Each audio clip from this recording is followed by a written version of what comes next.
বুঝতে চাচ্ছেন? হ্যাঁ, আমার কি? প্লিজ আপনি ওরকম কুৎসিতভাবে হাসবেন না। দুনিয়াতে কারো হাসি কুৎসিত না, আমার চেহারাটা আসলে এরকম, তবে আমার মন কিন্তু ডালিমের মতো। সরি, দেখেন আমরা আসলে এখানে ডালিম নিয়ে গবেষণা করতে আসিনি। ডিভোর্স দিবেন?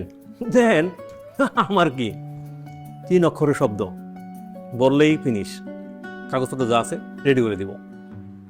আপনি কি আমাদের সাথে ফাজলামি করছেন? উকিলের কাজ কি ফাইজলামি করা? আপনারা আসছেন ডিভোর্স দিতে, হয়ে যাবে। তবে আপনাদের দুজনে দেখা মনটা বড়ই আনন্দিত লাগতেছে। স্বামী স্ত্রী দুজন আসছেন ডিভোর্স দিতে, কোনো হাউকাও নাই, মারামারি নাই, চিল্লাচিল্লি নাই। আপনাদের কাজ হয়ে যাবে, আমি সব করে দিব। এটা কিন্তু একটা বিরল ঘটনা।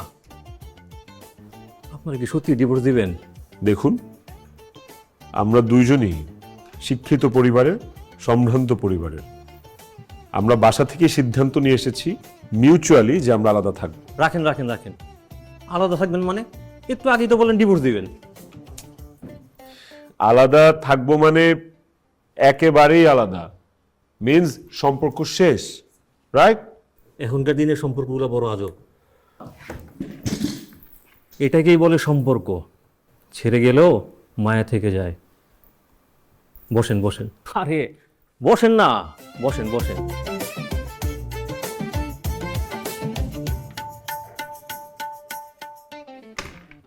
আপনাদের একটা কথা বলি, সম্পর্কের এক্সপায়ারি ডেট না থাকলেও সাইড এফেক্ট কিন্তু আছে। আর সম্পর্কের ভালো দিকটা নেবেন, খারাপ দিকটা নেবেন না, এটা তো হতে পারে না। সম্পর্ক আপনাদের, সিদ্ধান্ত আপনাদের। আপনারা আমাকে বলবেন, আমি সব কিছু করে দিব। এটা নিয়ে টেনশন করার কিছু নেই। আমরা সিদ্ধান্ত নিয়ে এসেছি। শোনেন, একটা জামা কেনার আগে আমরা কিন্তু চিন্তা করি দাম কম না বেশি, মানাবে কি মানাবে না। আবার কেনার পরেও কিন্তু চিন্তা করি জিতলাম না ঠকলাম। অথচ দেখেন আমাদের জীবনের কাছের মানুষের ব্যাপারে আমরা কতটা উদাস। আসলে হয়েছে কি, আমার মনে হচ্ছে আপনারা কেউ কাউকে সহ্য করতে পারছেন না। সংসার জীবনটা বোরিং লাগছে, মনে হচ্ছে এখান থেকে মুক্তি পেলেই স্বাধীন, সুখ আর সুখ। আসলে কি তাই? কি বলতে চাচ্ছেন আপনি? মনে করেন আপনাদের ডিভোর্স হয়ে গেছে, ডিভোর্স পরবর্তী সময় নিয়ে কিছুদিন ভাবুন। চাইলে এই ব্যাপারে আমার হেল্প নিতে পারেন। আমার পরিচিত একজন সাইকিয়াট্রিস্ট আছেন, উনি দুনিয়ার সব কমন রোগের চিকিৎসক।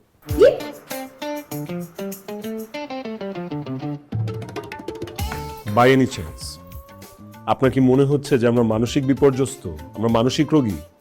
দেখুন, এই ধরনের কেসে মেন্টাল ইভ্যালুয়েশনটা জরুরি।